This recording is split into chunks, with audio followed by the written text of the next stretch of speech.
Mesdames et messieurs, bienvenue à Bamita Cameroun. C'est encore le docteur Jouya.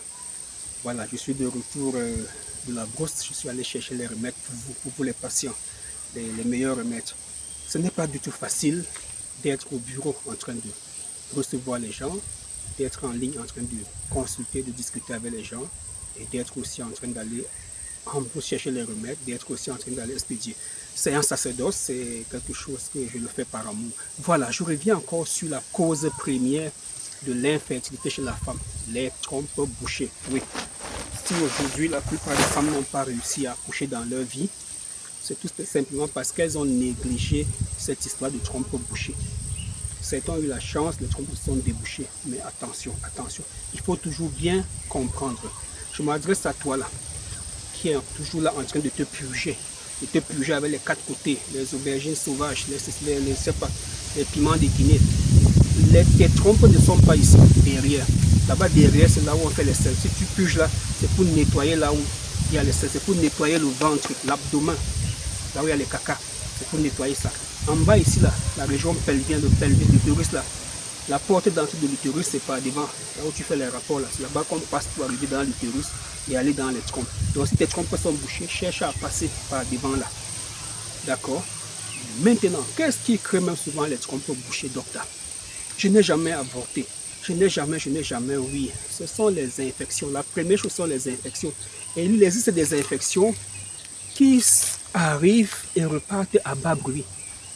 Vous chopez une salpingite, une inflammation des trompes à cause des staphylocoques. Ça crée des problèmes au niveau des trompes, ça vous bouche les trompes, ça disparaît. Parfois, vous ne prenez aucun remède. C'est les avortements. Tu tombes enceinte, tu décides d'enlever, tu enlèves les débris de l'embryon que tu as enlevé là, vont aller se loger dans tes trompes. Tu tombes enceinte normalement, tu cherches l'enfant, mais on dit grossesse arrêtée. On te fait le curettage. Docteur, depuis qu'on m'a fait le curettage là, je n'ai plus jamais eu de grossesse. Je suis allé faire la radio, on m'a dit que mes trompes sont bouchées. Docteur, je ne comprends pas. Pourtant, je n'ai pas de chlamydia, pas de syphilis. Où est-ce que ça sort? Ça vient de ce curettage que tu as eu à faire. Tu as les fibromes et les myomes.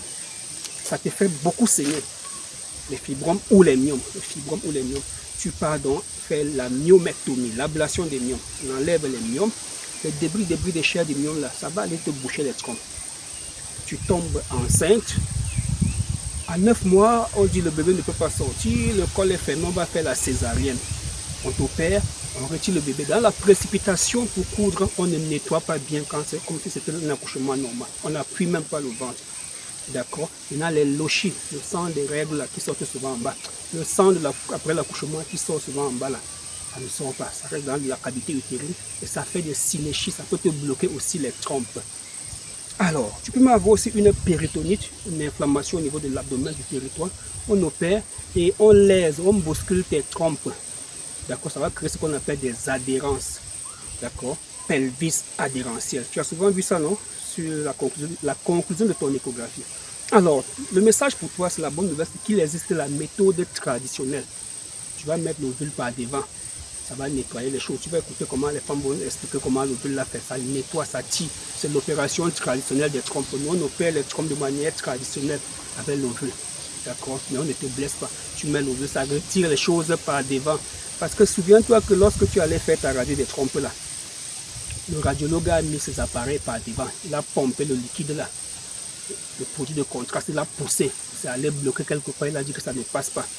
D'accord? Certaines femmes ont la chance, quand on pousse comme ça débouche les trompes. C'est un bon examen. Il ne faut pas avoir peur de faire ça parce que ça fait mal.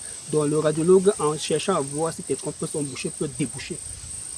D'accord? Voilà pourquoi quand c'est bloqué, il te propose une hydrotubation, hydroliquide, le liquide laver les trompes. Ou une insufflation de pousser un peu avec l'air pour soulever les trompes si ça s'est affaissé. D'accord? Maintenant, malheureusement, on ne propose plus ça. On dit on va opérer tes trompes. Qu'est-ce qui a bouché les trompes? La chose qui a bouché les trompes, là, quand on va opérer, la chose là peut encore boucher les trompes. Donc, sois sage. Je préfère encore qu'on te propose la FIV que de te proposer l'opération des trompes. Malheureusement, la FIV coûte cher. Alors, mesdames et messieurs, il y a encore de l'espoir pour vous. Prenez notre numéro WhatsApp, écrivez-nous, envoyez-nous vos examens. nous allons vous montrer comment on peut déboucher les trompes. On ne va pas seulement déboucher les trompes avec l'ovule, vous allez aussi boire des remèdes et aussi se purger. C'est important de se purger pour décongestionner le gros intestin. Parce que l'utérus est au milieu, le gros intestin est derrière, la vessie est devant. Donc quand la vessie est pleine et le gros intestin est plein, ça peut aplatir ton utérus ou bien tes trompes. Alors mesdames et messieurs, shalom et à bientôt. En fait, des docteurs, il y a de cela 4 ans, j'avais fait les radios des trompes là. Et ils m'ont dit que mes trompes sont bouchées des deux côtés, que je ne peux plus facilement concevoir à l'hôpital. Mais vous m'avez donné certains remèdes là et j'ai pu concevoir avec ça. Ça fait il y a de cela 4 ans et je voulais encore un enfant. Et mes moyens ne me permettent plus d'aller à l'hôpital parce que quand vous allez à l'hôpital, on vous prescrit trop d'examens. J'ai déjà essayé 4 mois, ça ne donne pas. Je pensais que peut-être je pouvais encore prendre le même traitement pour pouvoir déboucher les trompes. Et le traitement de cette fois-ci, ça a toujours les ovules comme la dernière fois. Ça a toujours les ovules comme la dernière fois parce que les ovules m'avaient vraiment nettoyé. Il est bien vrai que ça m'a